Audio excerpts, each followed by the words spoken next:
big overtime win on Monday night while Miami just got blown out by Denver. But the purple and gold are still 4.5-point underdogs. Shannon, how surprised are you that the Lakers are such big home underdogs when they I'm not surprised at all, Skip, given the fact that there's no LeBron and considering how poorly the Lakers have played, basically, in really all their games. All their games have been really, really close, and they've lost some games to some really bad teams. And so for me, I'm not surprised because I believe when it's all said and done, Miami is going to be very, very tough to beat in the Eastern Conference. They're loaded. They got Jimmy Buckets, Bam Adebayo. They can play defense with Kyle Lowry and P.J. Tucker. They got Tyler Hero coming off the bench and Dedmon coming off the bench. They got Enforcer and Morris. Duncan Robinson just roams around the perimeter looking to let threes off. So, Skip, they're a good team. And they're Markieff can't go. He's got whiplash from the – we're going to talk about the Jokic suspension, but they said he's got a whiplash-type injury to his neck. He could probably come out there with a brace on. But he's okay. You look at Miami, they're first in the East. They're third in offensive rating, sixth in defensive rating. Yep. So they're really good. I don't expect Kyle Lowry, you and I were joking about it yesterday, I don't expect them to be over. Scored 0 points in 30-plus minutes. I don't expect that to happen tonight because if I remember last time, if my memory serves me correctly, when he played the Lakers and the trade rumors were circulating, he lit them up. He did.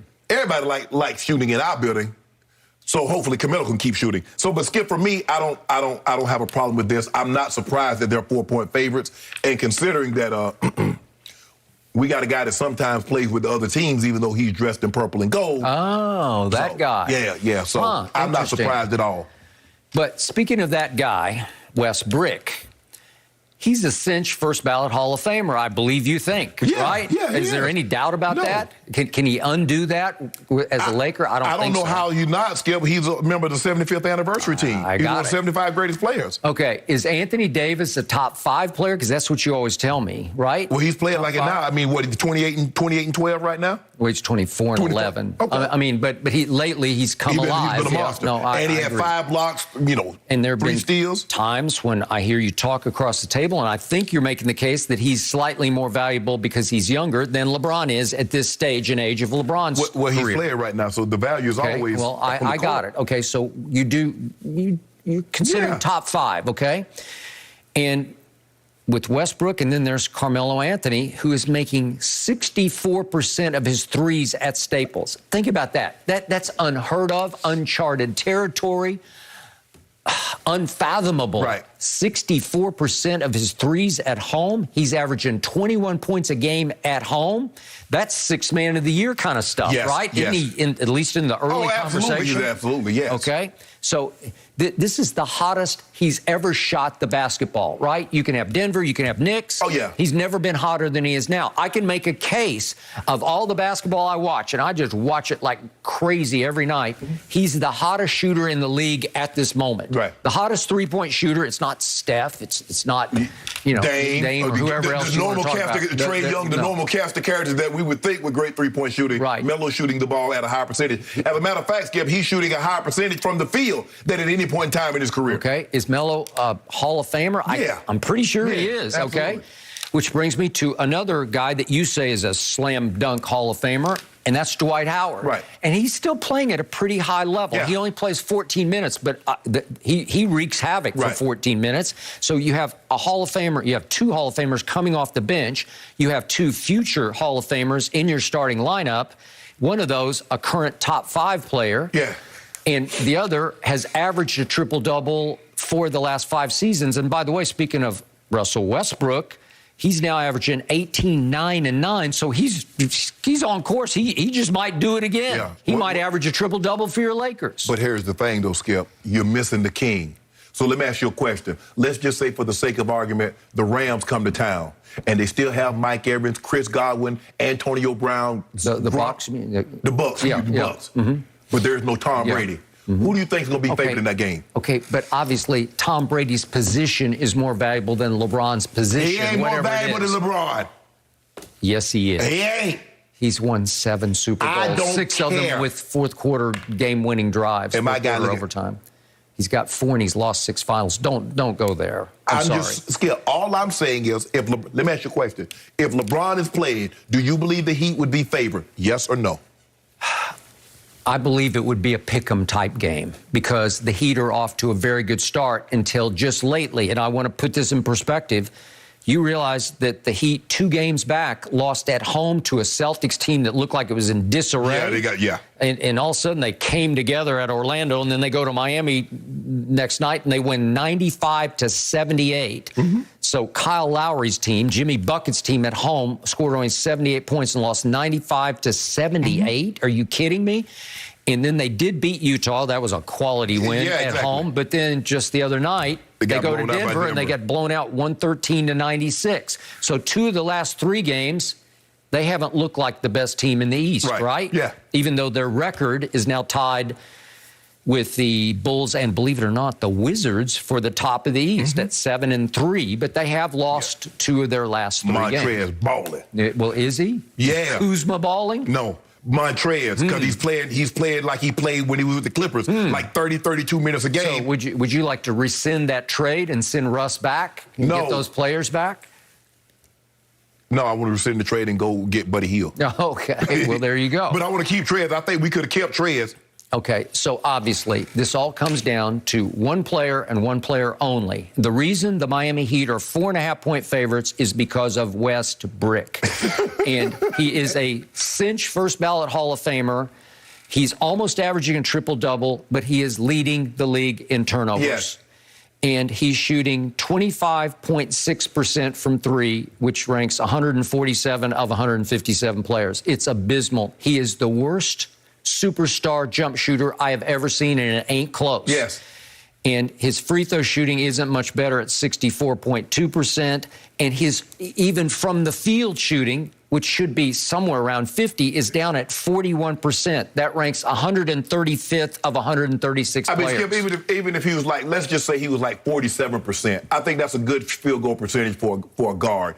I think Steph probably around 48%. But Steph, Steph percentage would be a lot higher if he wasn't shooting the amount of threes that he shoot. But I think a good guard, if he can shoot 47%, I think Kobe's around 47. Okay.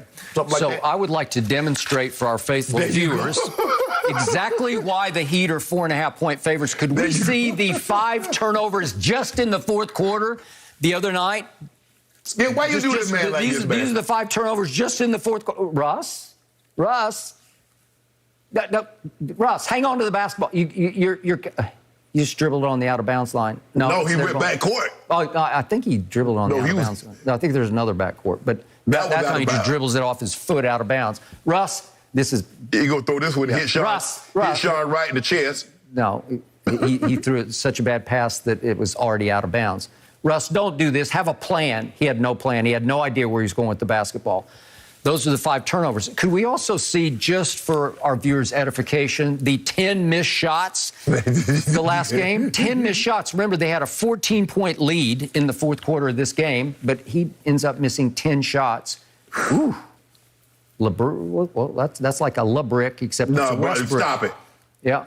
Russ, you were actually covered there, and you missed everything long.